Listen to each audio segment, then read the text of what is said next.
Hello everyone, চলে আসছি নতুন একটা রেসিপি নিয়ে। আজকে ঢ্যাঁড়স আলু ভাজা করব। একটু অন্যরকমভাবে, মানে সুন্দর হবে খেতে, নর্মালভাবে নয়। তো চলো দেখতে থাকো কী করি। প্রথমেই আমি ঢ্যাঁড়সগুলোকে ধুয়ে নিয়েছি, ধুয়ে নিয়ে কাটছি।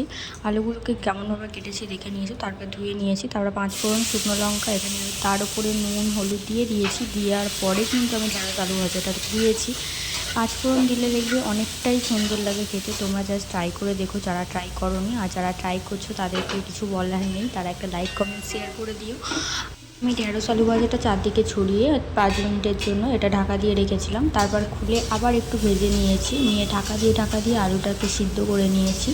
যেহেতু আলুটা একটু টাইম লাগে, আর ঢাকা দিয়ে করলে ঢ্যাঁড়সগুলো এরকমভাবে কাটলে ঢ্যাঁড়সগুলো একদমই গায়ে গায়ে লেগে যায় না, আর সুন্দরভাবে ভাজা হয়। দেখো, এই ঢ্যাঁড়স আলু ভাজাটা তৈরি হয়ে গেছে। আজকের রেসিপি এই পর্যন্তই।